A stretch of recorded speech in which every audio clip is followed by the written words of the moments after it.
हम अपना next lecture start करते हैं। और आज के जो पिछले 2 लेक्चर्स हुए हैं, यूँ लगा लो पहला लेक्चर 1.5 घंटे का था, दूसरा लेक्चर 1 घंटे का। पहले लेक्चर में हमने पढ़ा डाइलेक्ट्रिक एंड पोलराइजेशन। उसके बाद जो अगला 1 घंटे का लेक्चर हुआ उसमें हमने पढ़ा कि किस तरह से एक तो बाउंड्री कंडीशंस क्या है और एक कंडक्टर में और किस तरह से फोर्स और प्रेशर का यूज हो सकता है, ये सब चीजें। और अब जो आज का ये आखिरी मतलब ये जो 4 घंटे की आपकी क्लास लगाई थी, इसमें यूँ लगा लो कि 3.5 घंटे की पढ़ाई है और 2 बार ब्रेक 10-10 मिनट के, तो यूँ कुल मिला के इस तरह से काम पूरा होगा। तो आखिरी 1 घंटे का जो लेक्चर ये है, ये हम स्टार्ट कर रहे हैं कैपेसिटेंस के ऊपर, और बहुत ही बेसिक सी स्टार्टिंग कैपेसिटेंस पे हम दे रहे होंगे यहाँ पे। तो हमारा जो इस क्लास का टॉपिक है दैट इज कैपेसिटेंस, जो इलेक्ट्रोस्टैटिक्स का आपका लास्ट पार्ट हो जाएगा। इलेक्ट्रोस्टैटिक्स का आपका लास्ट पार्ट हो जाएगा कैपेसिटेंस। गेट बंद कर दो यार, ये ना इस पे रिफ्लेक्शन आता है थोड़ा।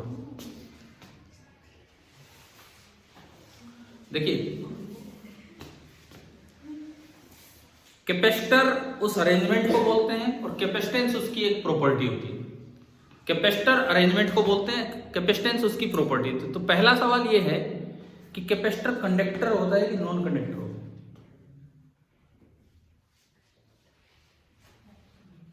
बताओ भाई, कोई भी बच्चा बताए, कैपेसिटर कंडक्टर होता है कि नॉन कंडक्टर होता है?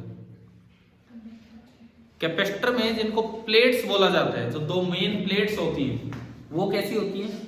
कंडक्टर। लेकिन उसमें जो मीडियम भरा जाता है वो कैसा होता है? Non conducting. ठीक है, कैपेसिटर की कम से कम ये 2 बातें आप याद रखें कि जिनको आप प्लेट्स बोलते हैं, अब ये ना बाई कन्वेंशन प्लेट ही बोला जाता है, चाहे वो स्फेरिकल हो चाहे प्लेन हो, कुछ भी हो। कैपेसिटेंस में आप ये याद रखें कि जो इसकी प्लेट्स हैं वो तो ली जाती हैं कैसी? कंडक्टिंग। और जो इसका मीडियम होता है, मीडियम, वो कैसा लिया जाता है? Non conducting. मीडियम मतलब दोनों प्लेट्स के बीच का जो सेपरेशन है वो जैसा होगा वो आपका होगा नॉन कंडक्टिंग।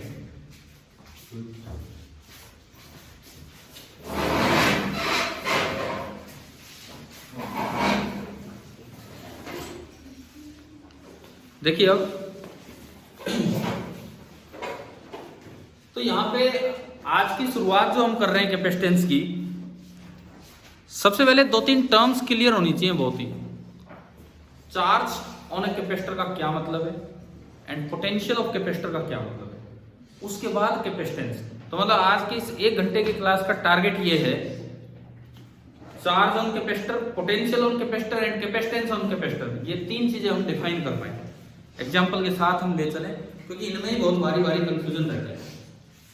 तो पहली टर्म, सबसे पहली टर्म जो हम यहां डिफाइन करेंगे दैट इज सबसे पहली टर्म जो हम यहां डिफाइन कर रहे हैं that is the charge stored on capacitor.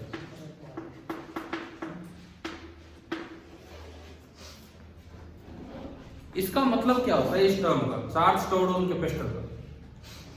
आपने 2 कंडक्टर्स पे कुछ चार्ज देके छोड़ रखा है। अगर मैं उन दोनों प्लेट्स को एक कंडक्टिंग वायर से ज्वाइन कर दूं, अगर मैं उन दोनों प्लेट्स को एक कंडक्टिंग वायर से ज्वाइन कर दूं, तो इधर से उधर कितना चार्ज फ्लो करके जाता जो आपने रोका हुआ है विदाउट प्रोवाइडिंग द वायर, उसको क्या बोलते हैं? Charge stored on the capacitor. Charge stored का ये मतलब नहीं होता कि जो दिख रहा है वो है charge stored. Charge stored on capacitor का मतलब है कि अगर आप कैपेसिटर की दोनों प्लेट्स को एक कंडक्टिंग वायर से ज्वाइन कर देते, ज्वाइन करने के बाद एक से दूसरी प्लेट में कितना चार्ज ट्रेवल करके जाता, दैट इज द चार्ज जो आपने रोका हुआ है, जो आप जाने नहीं दे रहे हैं, and that is called the charge stored on capacitor. Charge stored on capacitor का मतलब आ गया समझ में? क्या है चार्ज स्टोर्ड ऑन कैपेसिटर का मतलब? हाँ जी बताओ क्या है, आप बताओ। अंकेश क्या है बताओ? किसी मीडियम के अंदर चार्ज किसी मीडियम में नहीं, दो कंडक्टर्स आपने लिए, दो कंडक्टर्स, उन पे एक पे Q1 एक पे Q2 चार्ज, ठीक है, बीच में एक डाइलेक्ट्रिक मीडियम है, मतलब चार्ज को नॉन कंडक्टिंग मीडियम से सेपरेट कर रखा, आप चलने नहीं दे रहे। लेकिन अगर मैं एक कंडक्टिंग वायर ज्वाइन करता तो उस वायर की आने की वजह से कितना चार्ज इधर से उधर फ्लो करके जाता, that is called the charge stored on the capacitor. कि नॉन कंडक्टिंग मीडियम ने उतने चार्ज को रोका हुआ है, उतने चार्ज को नॉन कंडक्टिंग मीडियम इधर से उधर नहीं जाने दे रहा है, ठीक है। तो चार्ज स्टोर्ड ऑन कैपेसिटर का मतलब लिखूं क्या, डिफाइन करने की क्या जरूरत है, मैं वैसे एग्जांपल से समझा देता हूं, ठीक है। इसका मतलब ये है, वैसे चलो बोल देता हूं कि charge that will flow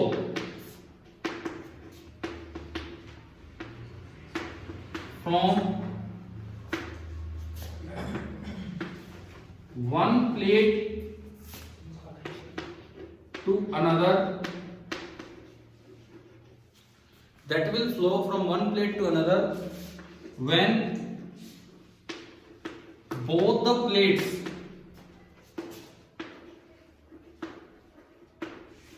are joined by a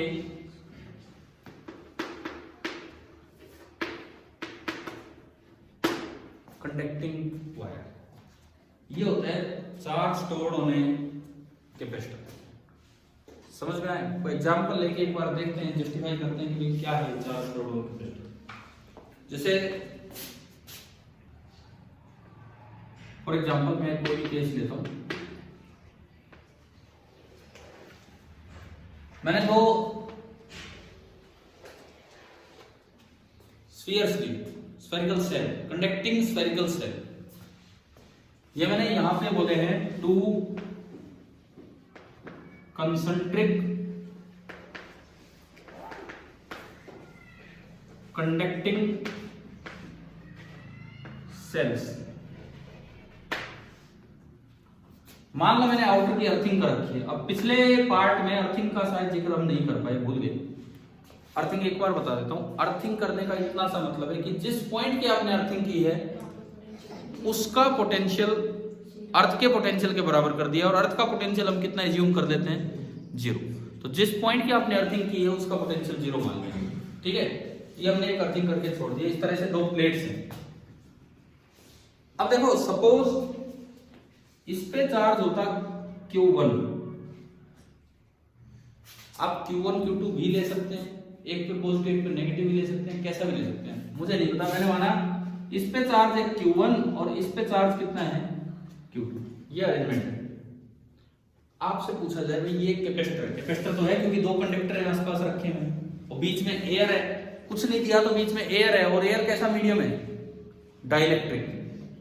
air कैसा मीडियम है, डाइलेक्ट्रिक। देखो आज की तीसरी क्लास है लेकिन बिल्कुल अलग अलग रही है तीनों क्लास, कोई लिंक नहीं है पिछली क्लास का इससे, दूसरी का पहले से कोई लिंक नहीं था, तो ऐसी कोई प्रॉब्लम नहीं है। अब ढंग से अब इसको अटेंड करना सीखे, कम से कम कैपेसिटेंस में, और सारा काम आज के बाद हो जाएगा। बेसिक्स ऑफ कैपेसिटेंस हम यहां सीख रहे हैं कि क्या है। तो देखो, दो प्लेट्स पे अलग अलग चार्ज दे दिया, हम तो पता है एक चीज रट के चले जाते हैं, एक पे चार्ज प्लेट पे Q दिखता है, एक पे -Q दिखता है, तो चार्ज ऑन कैपेसिटर हम कितना बोल देते हैं, Q। 0 नहीं बोलते, कौन बोल रहे हैं 0 तो कभी नहीं बोलते। एक पे Q एक पे -Q तो हम रट लेते हैं चार्ज ऑन कैपेसिटर Q, ऐसे नहीं। चार्ज ऑन कैपेसिटर की बेसिक डेफिनेशन क्या है, चार्ज स्टोर्ड, मतलब आपने इतने चार्ज को रोका हुआ है जबरदस्ती उस कैपेसिटर पे कि अगर आप उसे चलने देते एक से दूसरे तक तो इतना चल के चला जाता है, ये मतलब है। तो अगर इस पे Q1 है इस पे Q2 है तो बताओ कितना होगा चार्ज स्टोर्ड। ये सवाल भी हो चुका, ये सवाल भी हो चुका अभी कुछ दिन पहले एनसीईआरटी का एडिशनल एक्सरसाइज का कोई क्वेश्चन था। हमने पढ़ा था कि अगर दो कंसेंट्रिक सेल्स हैं तो आप उन्हें कंडक्टिंग वायर से ज्वाइन कर दो तो अंदर वाला सारा चार्ज कहाँ चला जाता है, बाहर। कौन सा क्वेश्चन था ये एनसीईआरटी का? उसमें उन्होंने बोला था कि पॉजिटिव मान के चलो, फिर मैंने कहा था सेकंड चैप्टर में था ये, सेकंड में उसमें बोला था उन्होंने पॉजिटिव मानो, फिर मैंने आपको नेगेटिव का भी बताया था कि तो नेगेटिव के लिए भी हो सकते हैं। क्वेश्चन नंबर 20,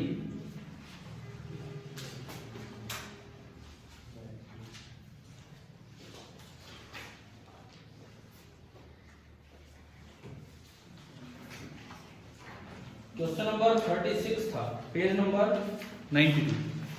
आपकी बुक में पेज नंबर 92 पे क्वेश्चन नंबर 36 है। ये पेज नंबर 92 पे क्वेश्चन नंबर 36 है कि अगर आप दो कंसेंट्रिक स्फीयर्स को कंडक्टिंग वायर से ज्वाइन करते हो तो उसमें ये प्रूव किया होगा हमने कि अंदर वाला सारा चार्ज कहाँ आ जाता है और बाहर आ जाता है। उस क्वेश्चन में तो बोला पॉजिटिव आना, फिर मैंने नेगेटिव के लिए भी बताया था।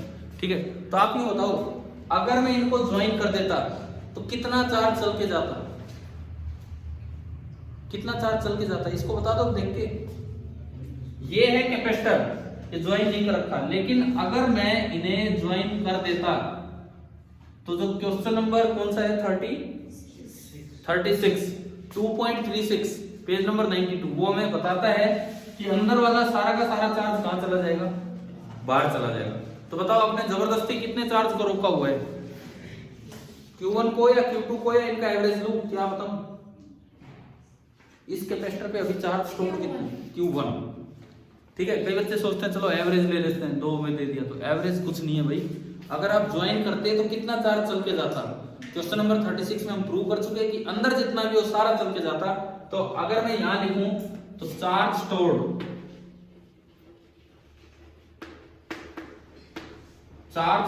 कितना हो जाता Q1। एक बार क्लियर करो, क्या ये बात समझ आ रही है कि नहीं। अभी बताओ charge stored on capacitor clear हुआ कि नहीं।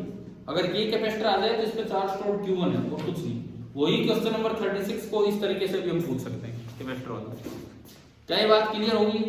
उसके बाद अगली चीज, दूसरा काम, मैं मिटा दूं ये चार्ज स्टोर्ड वाली बात को। ठीक है, ये तो हमें ज्वाइन करके देखना पड़ा कि कितना चल के जाएगा। तो देखने के बाद हमें पता लगता है कि अंदर तो चार्ज 0 रह जाना है और बाहर चार्ज कितना आ जाना है Q1 प्लस Q2। तो जो चार्ज चल के गया वो है चार्ज स्टोर्ड। तो चार्ज स्टोर्ड कितना है Q1। ठीक है, ये ज्वाइन करके देख लिया। अब वापस आ जाओ अपने काम पे।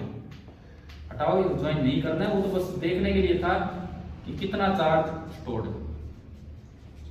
तो देखो ये यही क्वेश्चन शायद हमें कंफ्यूज कर देता है। इतना सा भी आ जाए चार्ज स्टोर्ड ऑन कैपेसिटर पूछे तो बहुत से बच्चे तो एवरेज लेके बताते हैं कि एवरेज नहीं, कई तो कहेंगे ये तो कैपेसिटर ही नहीं है। क्यों, क्योंकि कैपेसिटर पे तो हमने पढ़ा होता है कि इक्वल एंड अपोजिट, ये कोई जरूरी नहीं होती। इवन चार्ज ना हो जब भी वो कैपेसिटर होता है।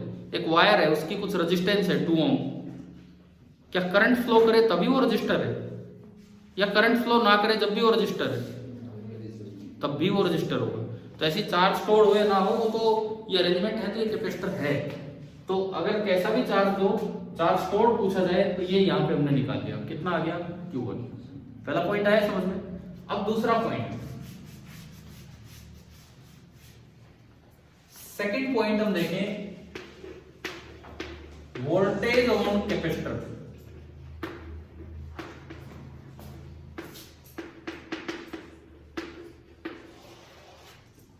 सेकंड पॉइंट होगा voltage on capacitor.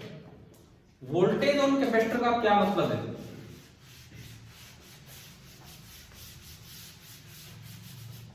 Voltage on capacitor देखने के लिए इसे ज्वाइन नहीं करना है, क्योंकि ज्वाइन अगर कर दिया कंडक्टिंग वायर से फिर तो वोल्टेज बचेगी नहीं। ज्वाइन करके चार्ज तब तक फ्लो करता है जब तक दोनों का पोटेंशियल सेम हो जाए, और वोल्टेज का मतलब होता है पोटेंशियल डिफरेंस, तो वोल्टेज तो बचेगी नहीं फिर तो इसका क्या मतलब है, वोल्टेज ऑन कैपेसिटर का मतलब है potential difference between both the plates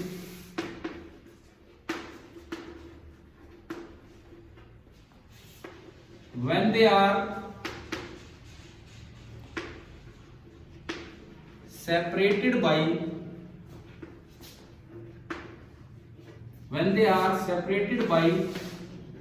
a non conducting medium. Potential difference between both the plates when they are connecting by a non conducting medium, when they are separated by a non conducting medium. ठीक है, charge stored मेरे पास आ गया, Q1 हटाऊं मैं, इसे लिख लिया आपने। अब मैं यहाँ पे वोल्टेज लिखने की कोशिश करूंगा, तो मुझे दरअसल पोटेंशियल डिफरेंस लिखना है। क्या इस बार कनेक्ट करना है वायर से, क्या वोल्टेज लिखने के लिए कनेक्ट करना है, नहीं करना है। अब मान लो यहाँ का पोटेंशियल है V1 और यहाँ का पोटेंशियल कितना है V2। पहले मैं V1 लिखूं सबकी वजह से आसपास जो भी, फिर मैं V2 लिखूं सबकी वजह से, और फिर V1 माइनस V2 करूं तो वो आएगी वोल्टेज। क्या समझ आ रहा है यहाँ पर? ठीक है, पहले V1 लिखो और सबकी वजह से voltage V1 due to Q1 plus V1 due to Q2। एक बार Q1 की वजह से, एक बार Q2 की वजह से। आपको मैं एक बार सेल के फॉर्मूले थोड़े रिवाइज करवा देता हूं। पोटेंशियल के फॉर्मूले ये थे कि अगर सरफेस पे पॉइंट है तो फॉर्मूला होता है KQ बाई रेडियस, बाहर पॉइंट है तो KQ अपॉन डिस्टेंस, अंदर पॉइंट है तो KQ अपॉन रेडियस, था ना ये? तो चलिए ये लिखो भैया, V1 ड्यू टू Q1 की वजह से ये पॉइंट तो सरफेस पे है, रेडियस भाई दिखा देना, ये ओरिजिनल डायग्राम में ये R1 और ये R2, ये मैंने रेडियस माने, कंसेंट्रिक स्फीयर माने, एक का रेडियस R1 एक का रेडियस R2, ये हमने मान दिया। ठीक है, ड्यू टू Q1 यहां का पोटेंशियल कितना है? K बाद में रख देंगे 1/4πε0, ये कोई डायरेक्ट्रिक कांस्टेंट नहीं है, K Q1 upon R1 plus due to Q2, बताओ आप Q2 के लिए 1 का पोटेंशियल, Q2 के लिए 1 पॉइंट अंदर है कि बाहर है? अंदर है, तो किससे डिवाइड करें? Q2 के रेडियस से या डिस्टेंस फ्रॉम सेंटर से? Q2 वाले सेल के लिए 1 पॉइंट अंदर है, तो Q2 की वजह से अंदर पोटेंशियल रेडियस से डिवाइड करें या distance from the centre? Q2 वाले चार्ज के लिए 1 पॉइंट अंदर है, तो Q2 वाले चार्ज के लिए बाहर कहीं पोटेंशियल लिखना हो तो डिस्टेंस फ्रॉम सेंटर से डिवाइड करते हैं, सरफेस पे लिखना हो तो रेडियस से, और अंदर कहीं भी लिखना हो तो भी रेडियस से। तो कितना बनेगा? K Q2 बाई R2 मतलब उसका रेडियस। क्या 1 पे पोटेंशियल दोनों की वजह से लिखना आ गया कि नहीं? बताओ, इसमें कोई डाउट है क्या? 1 पे पोटेंशियल Q1 के लिए तो सरफेस पे है, सरफेस पे फॉर्मूला होता है KQ अपॉन रेडियस, और Q2 के लिए वो पॉइंट अंदर है, और अंदर फॉर्मूला होता है KQ अपॉन उसका रेडियस, और उसका रेडियस कितना है? Q2 वाले का रेडियस कितना है? R2। क्या ये समझ आया? सिमिलरली आप ऐसे लिखवाओ V2, आप ऐसे मुझे लिखवाइए V2 and V2 due to Q1 plus V2 due to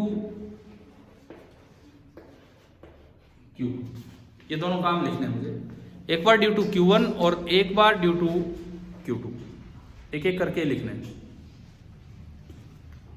due to Q1 जो 2 पॉइंट है वो सरफेस पे है कि बाहर है? Q1 के लिए 2 पॉइंट, Q1 के लिए 2 पॉइंट बाहर है, तो किससे डिवाइड करें? उसके सेंटर से डिस्टेंस, और सेंटर से वहां की डिस्टेंस कितनी है? R2। ठीक है, तो मैं ये लिखूं यहां पे, तो this is equal to K Q1 upon R2 plus Q2 के लिए कितना है? Q2 के लिए है K Q2 by R2, equation number 1, equation number 2। अब मुझे तो पोटेंशियल डिफरेंस लिखना है, वोल्टेज और कैपेसिटर का मतलब है पोटेंशियल डिफरेंस जब आपने उनको कनेक्ट नहीं किया था, पोटेंशियल डिफरेंस जब आपने उनको कनेक्ट नहीं किया था तब का पोटेंशियल डिफरेंस। तो लिखो यहां से V1 माइनस V2 आप निकालो, कितना आएगा?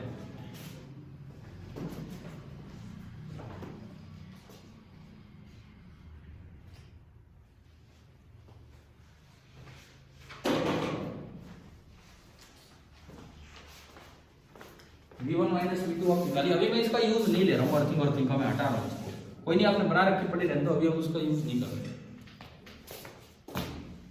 आपने निकाला voltage on capacitor V1 minus V2, तो आप देखोगे जब आप ये घटाओगे तो इससे ये पूरी टर्म कैंसिल, और इसमें R1 छोटा है तभी तो बड़ा होगा, तभी तो मैं V1 माइनस V2 कर रहा हूँ। ऊपर देखो सेम है, ऊपर सेम है, और नीचे यहाँ छोटा है तो ये वैल्यू बड़ी है। तो अगर आप पोटेंशियल डिफरेंस लिखें, अगर आप पोटेंशियल डिफरेंस लिखें V1 माइनस V2, तो क्या कॉमन आ रहा है? K Q1 तो कॉमन आया, और अंदर क्या बचा? 1/R1 minus 1/R2। This is the voltage. तो अब बताओ, पहली बात तो ये हुआ कि कोई भी अरेंजमेंट आ जाए, ये नहीं रटना है कि वो कैपेसिटर तभी होगा जब एक प्लेट पे क्यू चार्ज और एक पे माइनस क्यू, ऐसा कुछ भी नहीं है। चार्ज ना हो जब भी वो, तब भी वो क्या है, कैपेसिटर है। कैपेसिटर तो अरेंजमेंट का नाम है। कोई भी दो conductor separated by non conductor, that is capacitor. ठीक है, कोई भी दो conductor separated by non conductor, that is capacitor. Charge on capacitor का मतलब कि अगर मैं उन दोनों कंडक्टिंग प्लेट्स को ज्वाइन कर दूं, जो प्लेट और स्फीयर हो कंडक्टिंग वायर से, तो कितना चार्ज एक से दूसरे में फ्लो करके जाएगा। और वोल्टेज ऑन कैपेसिटर का मतलब कि अगर कनेक्ट नहीं किया था उस समय कितना पोटेंशियल डिफरेंस था। क्या ये दोनों बातें क्लियर है? अब मैं आऊंगा तीसरी टर्म पे। क्या ये दो टर्म्स आपने लिख ली है? हो गया ये नोट? तीसरी टर्म कैपेसिटेंस। कैपेसिटेंस ये डेफिनेशन है अब कैपेसिटेंस की, quantitative definition. It is defined as capacitance, it is defined as the ratio of, it is defined as the ratio of charge stored on a capacitor, the ratio of charge stored on a capacitor to the voltage on the capacitor, to the voltage on the capacitor।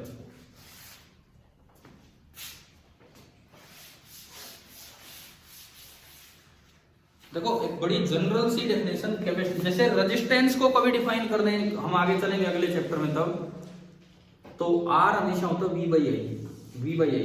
कोई conductor है, कोई register है, उसकी resistance आपको बतानी है, चाहे उसमें करंट जा रहा हो नहीं जा रहा हो, उसकी रेजिस्टेंस कैसे बताएंगे कि जब आप उस पर कुछ वोल्टेज लगाएंगे, उसमें कुछ करंट जाएगा, करंट कितना गया वो मेजर करो, वोल्टेज से डिवाइड करो, और जो V/I होगा,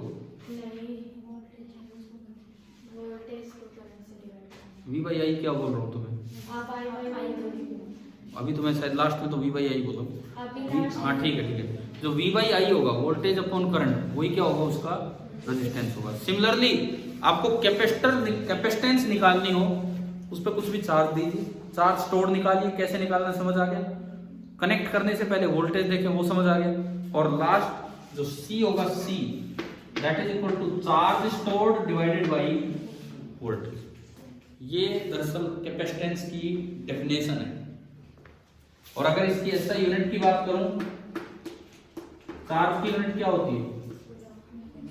कूलम। और पोटेंशियल डिफरेंस की वोल्ट। सिंबल में इसलिए नहीं लिख रहा, फिर कूलम का सिंबल भी बड़ा C बनेगा, वो कैपेसिटेंस का भी है। और कूलम पर वोल्ट को नया नाम दिया जाता है फैराड, सिंबल कैपिटल F, कि इसकी यूनिट। एक बार ये एग्जांपल तो पूरा करें। ये जो हम एग्जांपल देख रहे थे, क्योंकि हमने इस पे चार्ज स्टोर भी निकाला है, बना हुआ है अभी तक, इसका वोल्टेज भी निकाली इसकी।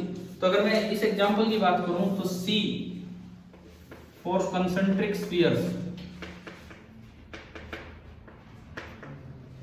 C फॉर कंसेंट्रिक स्फीयर्स कितना आया? Q कितना था? हाँ, अगर आप Q की बात करें तो कंसेंट्रिक स्फीयर्स में जो Q था वो तो कितना था? Q1। और V कितना है? देखो ये बैठा V, यही तो निकाला था हमने V। तो V कितना होगा इसमें?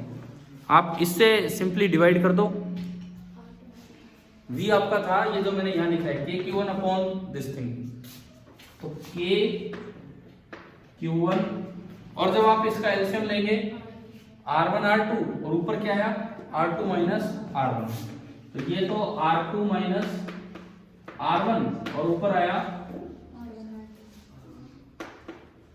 R1 R2। क्या Q से कैंसिल हो गया कि नहीं? Q1 ये होना भी चाहिए, क्योंकि कैपेसिटेंस इस बात पे डिपेंड नहीं करता कि चार्ज है या नहीं है। तो ऐसा नहीं हो सकता कि चार्ज पे है, अगर आ रहा है तो इसका मतलब आपने कहीं ना कहीं कोई गलती की। ठीक है, और ये देखो इस कंसेंट्रिक स्फीयर का क्या एक्सप्रेशन बना, एक बार देख लेते हैं ढंग से। K की वैल्यू कितनी होती है? 1/4 पाई एप्सिलॉन नॉट होती है। तो ये 1/4πε0 ऊपर जाके बनेगा। तो देखिए इस कंसेंट्रिक स्फीयर का जो कैपेसिटेंस बना, जो फॉर्मूला हमें याद रखना होगा, 4πε0 R1 R2 और डिवाइडेड बाई क्या, R2 minus R।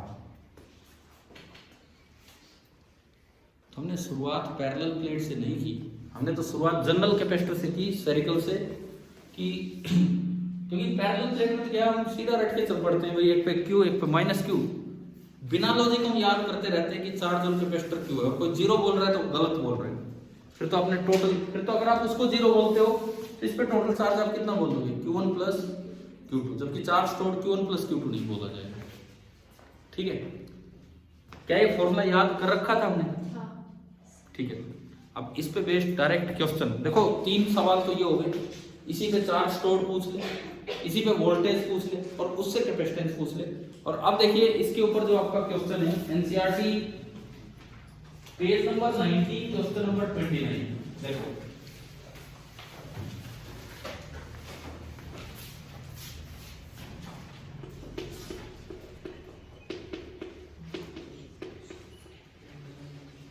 Page number 90 question number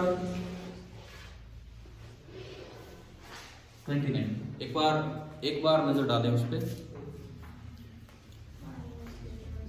यही है क्या? यही है, बस वो चार्ज एक कोई नहीं, उससे फर्क नहीं पड़ता, आप चार्ज इक्वल ले लो, चेन इक्वल ले लो, क्या कैपेसिटेंस की वैल्यू चार्ज पे डिपेंड करेगी? नहीं करनी, तो उससे तो फर्क ही नहीं पड़ता आप क्या चार्ज ले रहे हैं क्या नहीं ले रहे। वही सेम। देखो आपको इन्होंने ना इस सवाल में show that the capacitance of spherical capacitor is given by 4πε0 R1 R2 upon R1 minus R2, क्योंकि उसने R1 कौन सा लिया है, बड़े वाला लिया, उसने R1 बड़ा लिया है और R2 छोटा लिया, तो क्या ये प्रूफ कर दिया आपने? हो सकता है उन्होंने चार्ज अलग अलग ले लिया हो, उन्होंने एक पे Q बोल दिया और एक पे माइनस, उससे क्या फर्क पड़ रहा है? कुछ भी नहीं पड़ेगा। अंदर वाले में कितना बोला है, माइनस Q बोला है ना, तो इस पे चार्ज स्टोर्ड कितना है इस कैपेसिटर पे, माइनस Q।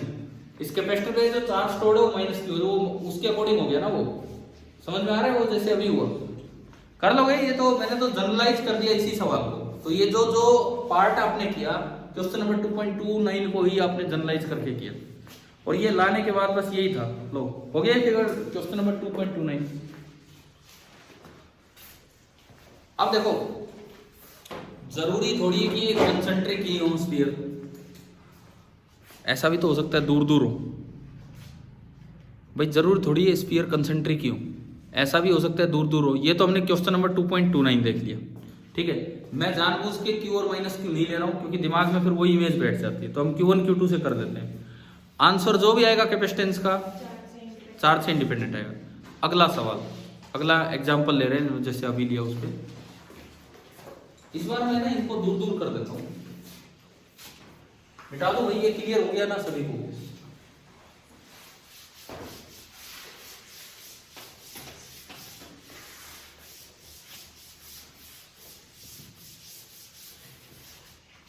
मान लो आपको ये दिया जाए कि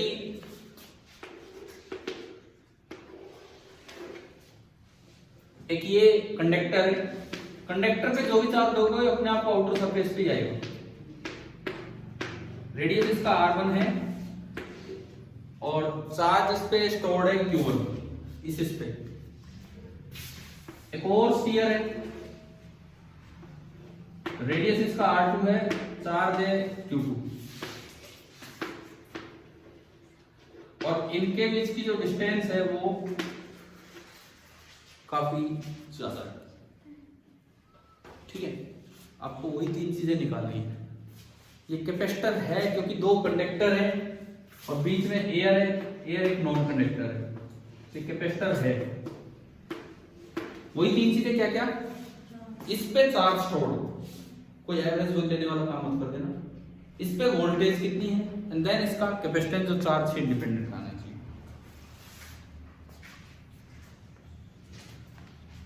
पहले वोल्टेज निकालो, क्योंकि कनेक्ट करने से पहले हमें पहले देखना पड़ेगा। शेयरिंग ऑफ चार्ज पढ़ाया था कि एक दिन, हाँ। है ना? तो उस पे बेस्ड ही तो है ये पूरा, उसी पे बेस्ड है ये पूरा।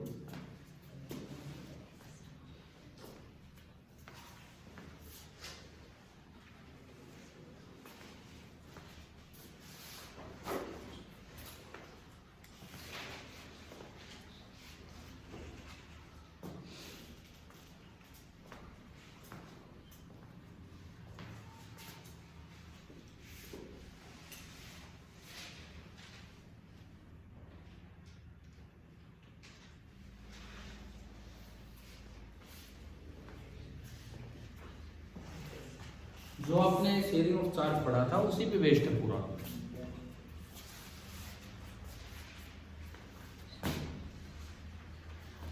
देखो सबसे पहले निकाल लो वोल्टेज, क्योंकि कनेक्ट करने से पहले तो वो देखना है। अच्छा ये सुनो, जो चार्ज स्टोर्ड होता है ना, वो देखने के लिए हम कनेक्ट करते हैं, लेकिन फिजिकली ये कनेक्ट नहीं करना है। वो तो एक इमेजिनेशन है कि अगर मैं कनेक्ट करता तो क्या हो जाता।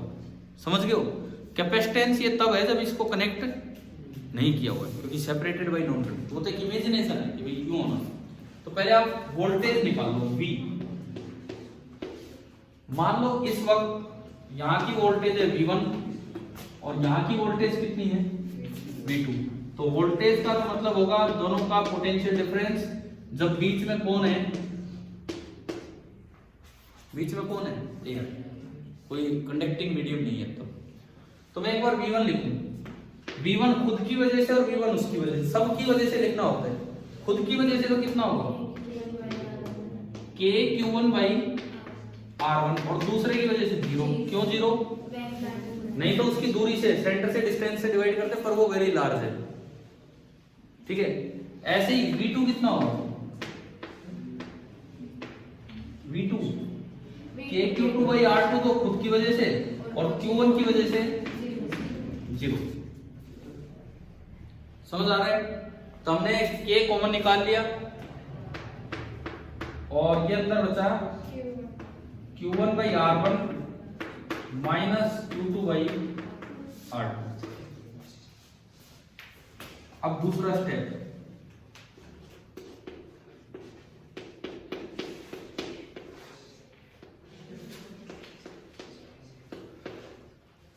Charge store. अब कैसे Q1? क्या मैं कनेक्ट करूं तो सारा Q1 जाना उस पे, क्या ये कंसेंट्रिक है?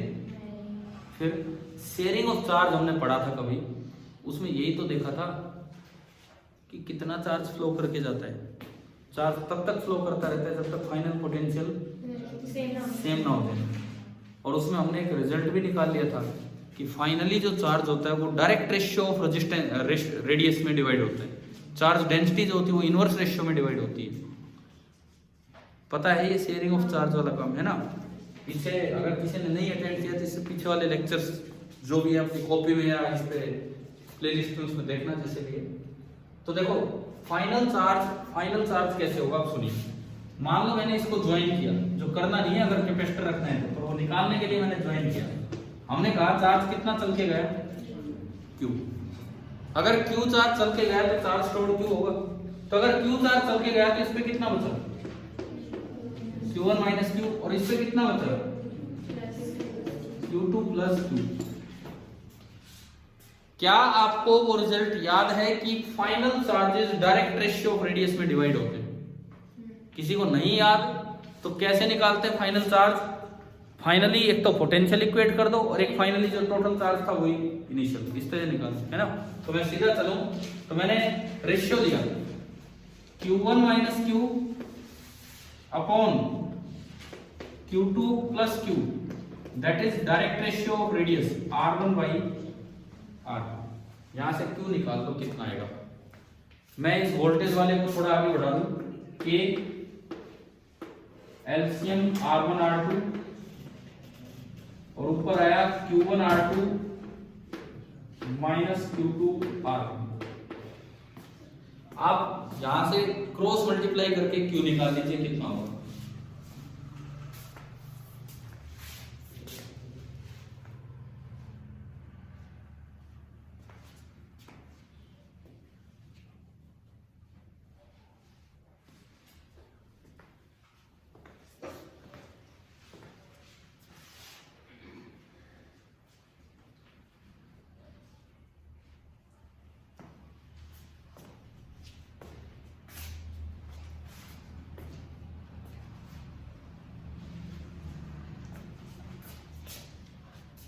यहाँ से बताएंगे अगर कैलकुलेट किया हो तो Q कितना आ रहा है क्रॉस में,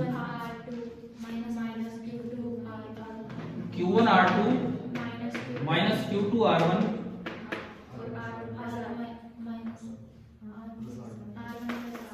R1 प्लस R2। भाई समझ आया ना कैसे किया है? फाइनली चार्ज पोटेंशियल इक्वेट करने के लिए इस तरह से रिडिस्ट्रीब्यूट होता है कि डायरेक्ट रेशियो ऑफ रेडियस में, हमने उसका यूज कर लिया। अब V आ गया, Q आ गया, आखिरी स्टेप नंबर 3, कैपेसिटेंस C बराबर Q बाई V। कीजिए इनको डिवाइड पहली चीज तो ये वेरीफाई होनी चाहिए कि Q1 Q2 से इंडिपेंडेंट हो।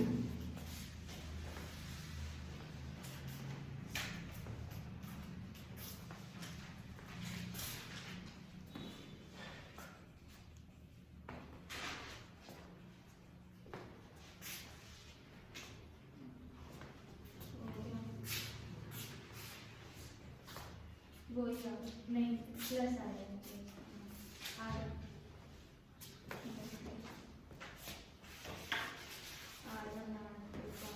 अब मैं तीसरे स्टेप पे चलता हूँ, C Q बाई V।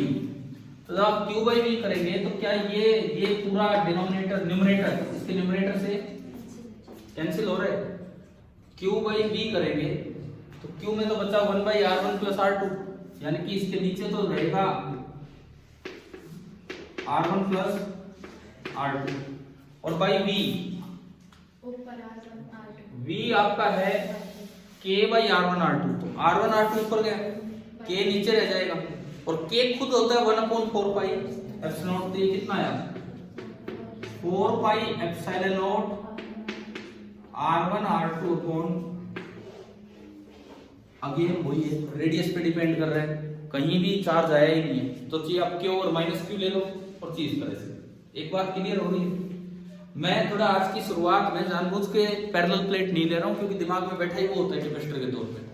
जानबूझ के Q माइनस Q नहीं ले रहे हैं क्योंकि हम तो वही चीज पढ़ के रहते हैं, जनरलाइज कर रहे हैं इस काम को। दो स्फेरिकल अरेंजमेंट मैंने ले लिए, पहला कौन सा लिया कंसेंट्रिक और दूसरा अलग अलग लेकिन काफी दूर। पहले वाले में क्या फॉर्मूला आया था 4 pi epsilon R1 R2 upon बड़े में से छोटा घटा देना, लेकिन इसमें क्या आया 4 pi epsilon R1 R2 upon R1 plus R2। क्या ये दोनों फॉर्मूले याद हो जाएंगे हमें? क्योंकि एक क्वेश्चन तो है एनसीईआरटी में, ये वाला नहीं है, बट कोई बात नहीं, इतना तो थोड़ा अलग अलग करके आ भी सकते हैं। अगला सवाल इसी पे स्फेरिकल पे ही लेते हैं थोड़ा।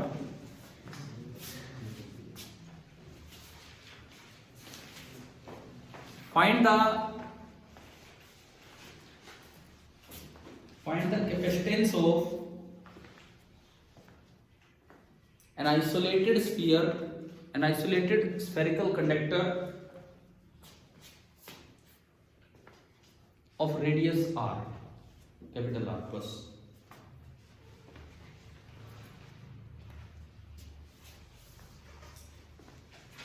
अब ये क्या सवाल है? हम तो जैसे यूं मानते हैं कि कम से कम 2 कंडक्टर होने चाहिए और यहां तो इन्होंने क्या बोल दिया एक है। पहली बात तो इसे कैपेसिटर की तरह विजुलाइज कैसे करें अगर ये एक है तो?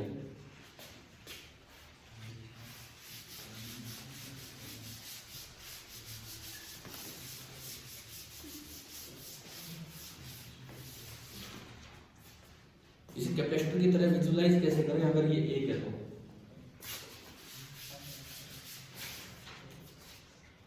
हमने अभी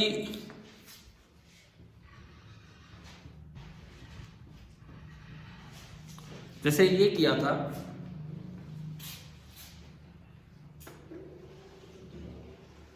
एक ये और एक ये, ठीक है। इसका रेडियस हमने कितना माना था R1 और उसका R2। 4 से इंडिपेंडेंट आया था ये। C की वैल्यू कितनी आई थी? अगर हम इसकी C की वैल्यू लिखें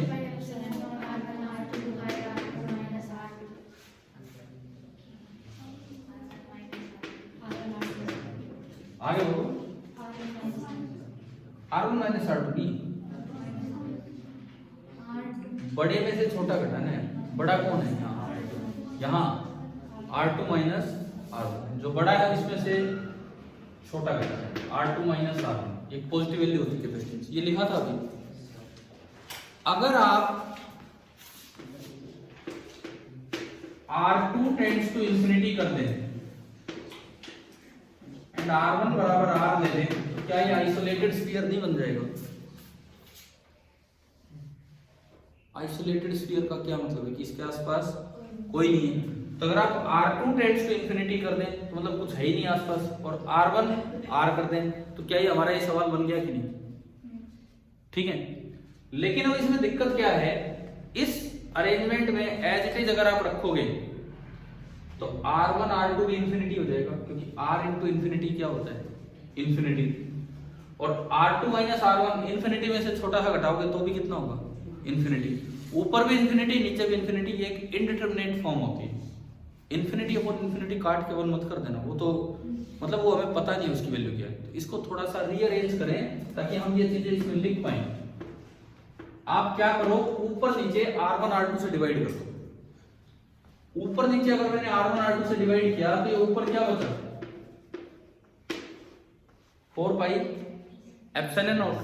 और जब नीचे इस पे ध्यान दो, R1 R2 से डिवाइड किया तो जब मैंने R2 को R1 R2 से डिवाइड किया तो 1/R1 बचा, और जब इसको R2 R1 से डिवाइड किया तो 1/R2। आप बताओ क्या ये और ये सेम है कि नहीं? समझ आ रहा है क्या? मैंने न्यूमरेटर और डिनोमिनेटर दोनों को ही मैंने किससे डिवाइड कर दिया? R1 इंटू R2 से। ठीक है, अब अगर मैं ये चीजें यहाँ यूज करूँ तो आसानी से यूज हो जाएंगी। 1/R2 0 हो जाएगा एंड इस जगह R रख दो। तो अब देखो कैपेसिटेंस कितना आया? 4 पाई एप्सिलॉन, ये तो 1/R है, 1/R माइनस 0, यानी कि जो कैपेसिटेंस आया, कैपेसिटेंस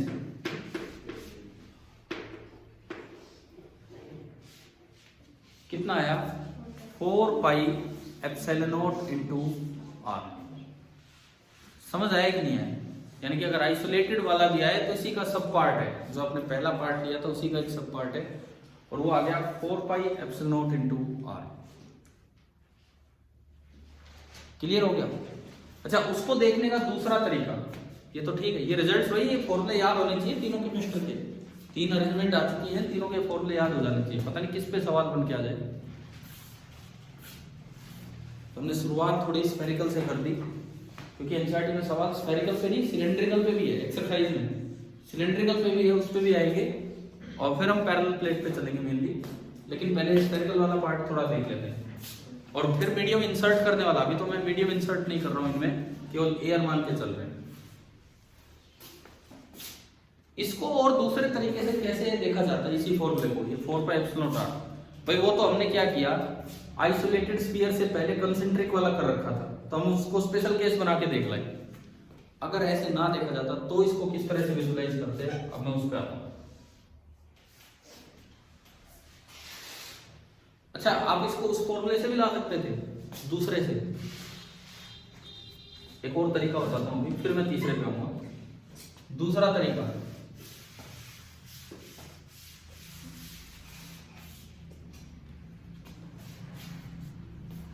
चल छोड़ो, वो यही है, पढ़ा रख दो उसको, मैं सीधा तीसरे पे आ रहा हूँ। तो वही विजुलाइज वाली ही बात है।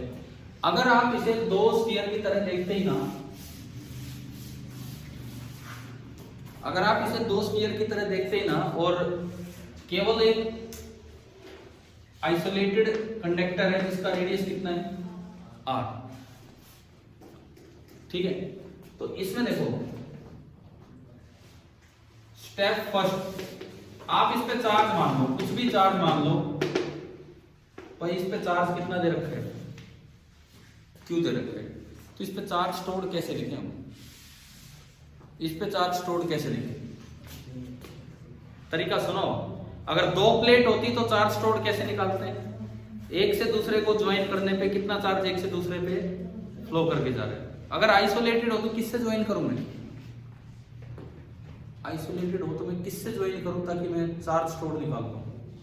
अर्थ से। समझ गए?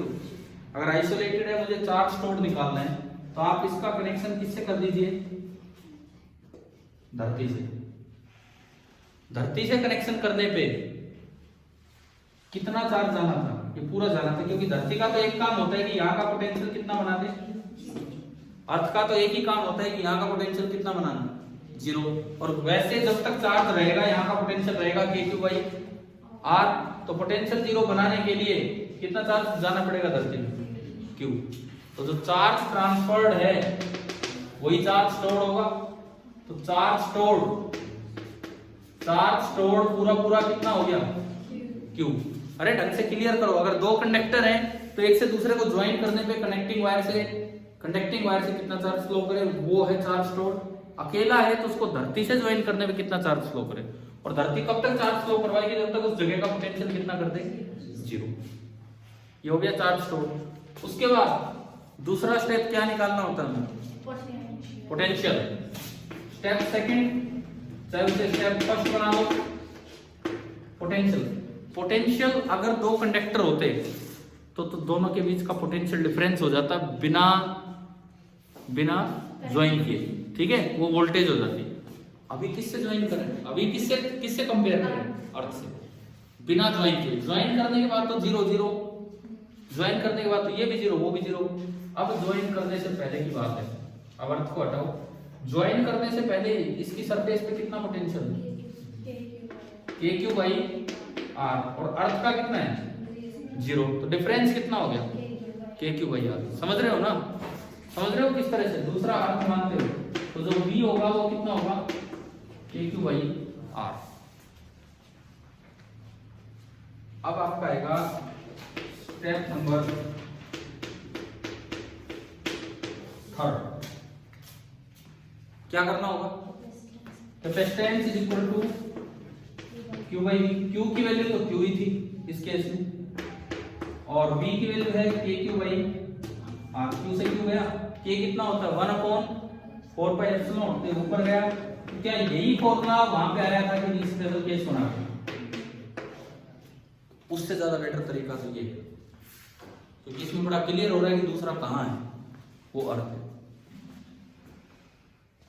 तो यहां तक स्फेरिकल कैपेसिटर से शुरुआत की, लेकिन मुझे लगता है कि पीछे भी जो मिसकॉन्सेप्ट्स रहे होंगे शायद तो कुछ क्लैरिटी आई होगी, क्योंकि पहला ही सवाल बच्चों को कंफ्यूज करता है कि चार्ज स्टोर्ड ऑन कैपेसिटर क्या होता है। समझ आ गया है कि नहीं। पैरेलल प्लेट पे जब हम चलेंगे, एक प्लेट पे चार्ज Q है, एक पे -Q है, तो चार्ज स्टोर्ड कितना है, कैसे, अभी नहीं, अभी हम सीखेंगे वो चीज। कोई बच्चा 0 भी बोल सकता था, वो तो टोटल चार्ज देख रहे हैं, टोटल तो यहाँ भी फिर वो Q1 + Q2 हो जाते, जबकि वो कुछ और ही निकल के आ रहे थे। समझ में आ रहा है नहीं, ठीक है। तो चार्ज स्टोर्ड तो अलग तरीके से देखा जाता है, ये भी हम सीखेंगे कि अगर दो प्लेट्स हैं, एक पे Q है एक पे -Q, तो चार्ज स्टोर्ड कैसे है, कितना है, आएंगे उस चीज पे। अब अगला सवाल आप लिखिए, बस हम फिनिशिंग स्टेज पे हैं, आज की क्लास की फिनिशिंग स्टेज पे। अगला सवाल आप लिखेंगे कि what is the capacitance of earth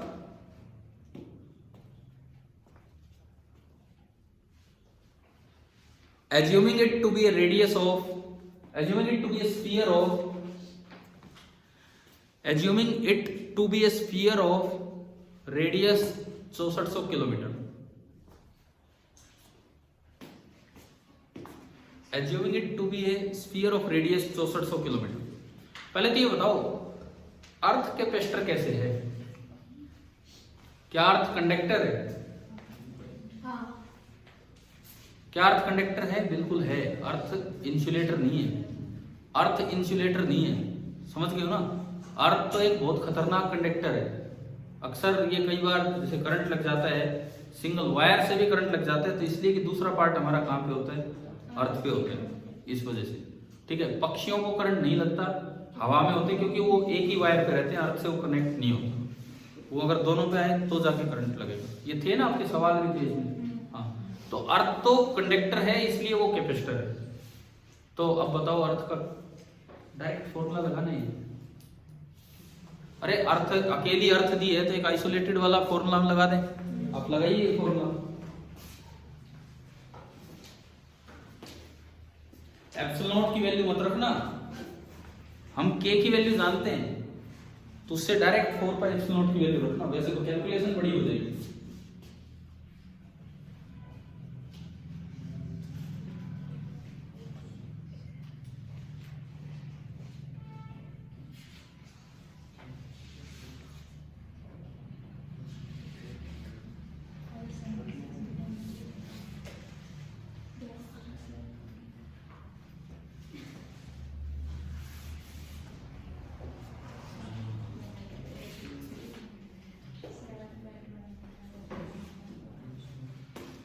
देखो आपने इसको कैलकुलेट किया अर्थ के लिए, तो आप इस फॉर्मूले को ऐसे समझे आर बाई के। आर बाई के भी तो मैं लिख सकता हूँ 4 पाई एप्सिलॉन नॉट आर को। अर्थ का रेडियस कितना है 6.4 इंटू 10⁻, देखो 6400 किलोमीटर, तो 6400 के आगे 3 जीरो और 3 2 5 और 1 6, ऐसा ही मैं चल रहा हूँ, डिवाइड बाई 9 इंटू 10⁻, नहीं समझ में आ रहा है नहीं, ठीक है। ये फिलहाल फैराड में है। ये देखो पावर 6 ऊपर गया तो पावर -3 बचा, -3 को छोड़ो आप -6 बना दो 1000 से मल्टीप्लाई करके। मैंने 1000 से मल्टीप्लाई किया, 1000 से मल्टीप्लाई किया तो 6400 बन गया, ठीक है।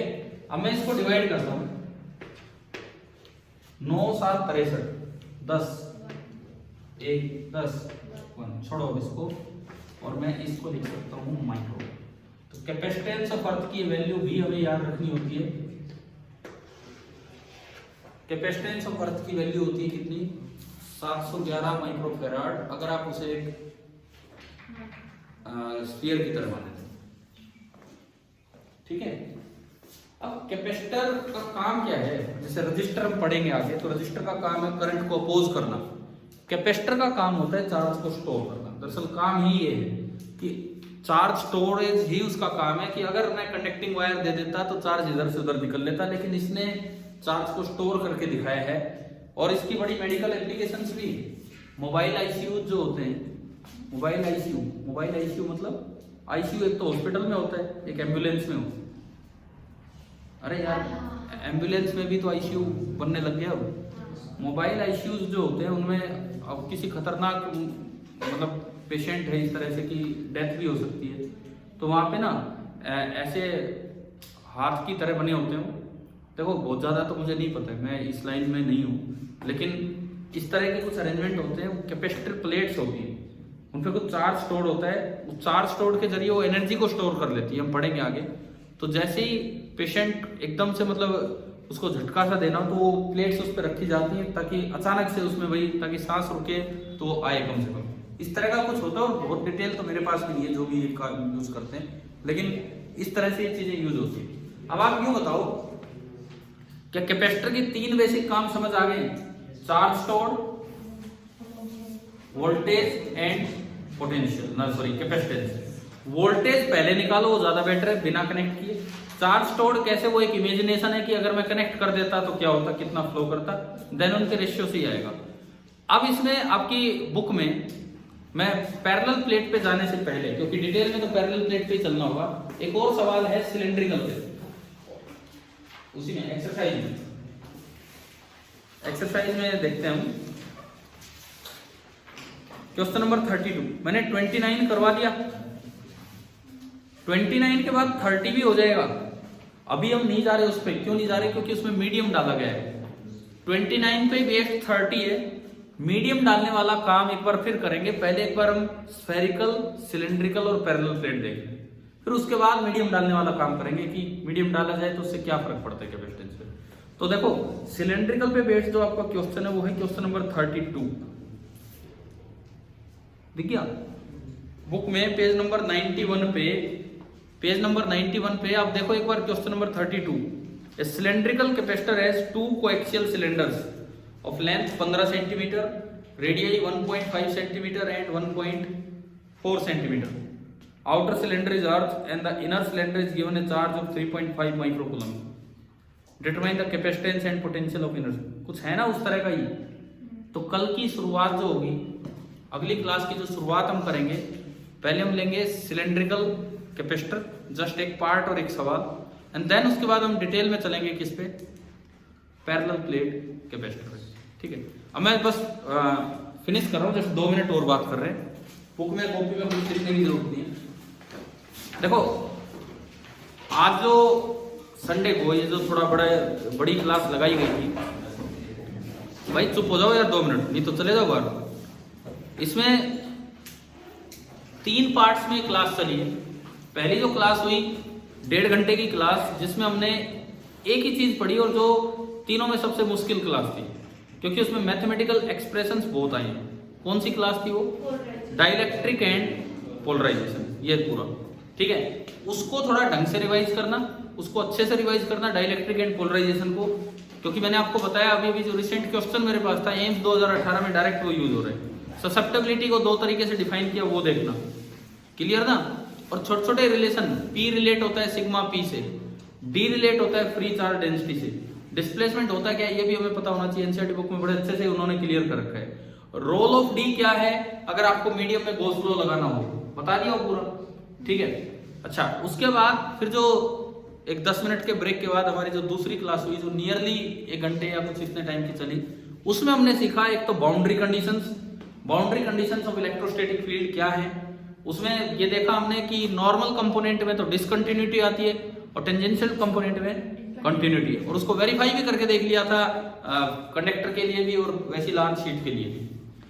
उसी क्लास में फिर एक और काम हमने किया था, क्या, पोटेंशियल का यूज कर लिया, वो सब हो गया। लेकिन उसके बाद जैसे जो एक क्वेश्चन लिया था पीछे की होल कट कर रखा है, वहां पे फील्ड कितना होता है कंडक्टर में, सिग्मा बाई 2 एप्सिलॉन। उसकी मदद से अगर फोर्स पूछा जाए तो वहां से इलेक्ट्रिक प्रेशर का एक्सप्रेशन आया सिग्मा स्क्वायर अपॉन 2 एप्सिलॉन, और उससे फिर आधे पार्ट पे कितना फोर्स लगेगा वो भी निकालना सिखाया, थोड़ा वेक्टर सम करके, एरिया की भी ट्रायंगल बना के, एरिया का भी कंपोनेंट करके, उस तरह से।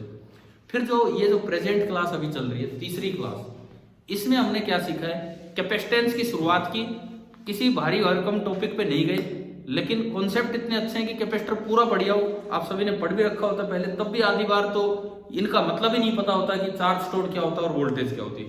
तो इस क्लास में स्फेरिकल कैपेसिटर के थ्रू हमने बस 1-2 चीजें सीखी हैं, 3 चीजें। चार्ज स्टोर्ड ऑन कैपेसिटर कैसे निकालते हैं, वो एक इमेजिनेशन है कि दोनों कंडक्टिंग प्लेट्स को आप प्लेट ही बोलते हैं, चाहे वो शेप कैसी भी हो, कनेक्ट करो एक कंडक्टिंग वायर से, और कितना चार्ज फ्लो कर जाता अगर वहां डाइलेक्ट्रिक ना होता तो। और अगर दूसरा कंडक्टर नहीं है तो दूसरा क्या मान लीजिए, अर्थ। दूसरा कुछ नहीं है तो दूसरा आप अर्थ मान लीजिए। समझ में आया? ठीक है, उसके बाद हमने सीखा वोल्टेज और कैपेसिटर कैसे निकालते हैं। आपको कनेक्ट नहीं करना है, कनेक्ट तो करना वैसे भी नहीं है, वो तो एक इमेजिनेशन थी। कनेक्ट करने से पहले दोनों कंडक्टिंग प्लेट्स जो हैं उनके बीच में कितना पोटेंशियल डिफरेंस है, उसको हमने क्या बोला, वोल्टेज। और फिर वहां से डिफाइन किया सी को, कैपेसिटेंस। कैपेसिटेंस का पुराना वर्ड था कैपेसिटी, कैपेसिटी भी कई वर्ड आ जाए तो कैपेसिटेंस ही। कैपेसिटेंस का मतलब था Q बाई V। अच्छा, ये तो इसकी क्वांटिटेटिव डेफिनेशन होगी, जिससे हमने इसकी यूनिट को भी डिफाइन कर दिया। फेराड एक बहुत बड़ी यूनिट है, असल में तो माइक्रो फेराड, पिको फेराड, इनमें चलते हैं कैपेसिटर। अगर आपसे कोई यूं पूछे कि कैपेसिटेंस का क्वालिटेटिव मीनिंग क्या है, जैसे रेजिस्टेंस का मीनिंग होता है अपोजिशन टू करंट, वैसे तो रेजिस्टेंस होती है V बाई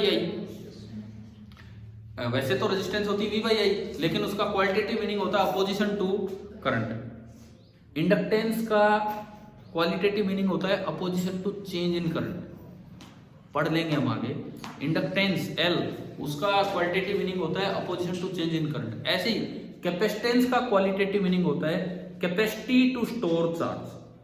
फिर चार्ज तो कोई भी स्टोर कर ले, कहीं भी मैटर हो चार्ज स्टोर हो सकता है, लेकिन दिक्कत क्या आती है, आप चार्ज बढ़ाओगे सिग्मा बढ़ेगा, सिग्मा बढ़ा तो वो कंडक्टर है, कंडक्टर में दिक्कत क्या आती है, कैपेसिटर कंडक्टर ये, आप चार्ज बढ़ाओगे सिग्मा बढ़ेगा, सिग्मा बढ़ते उसके बाहर फील्ड होगा सिग्मा बाई एप्सिलॉन, वो बढ़ेगा।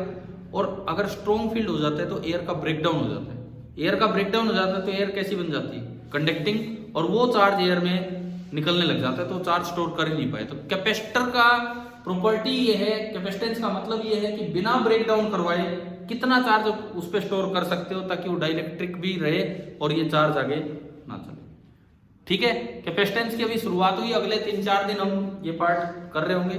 समझ आ गया है ना ढंग से? तो आज की तीनों क्लासेस का रिवीजन ठीक ठाक अपना कर लें, कल आगे सिलेंड्रिकल से शुरुआत करके पैरेलल से। Thank you.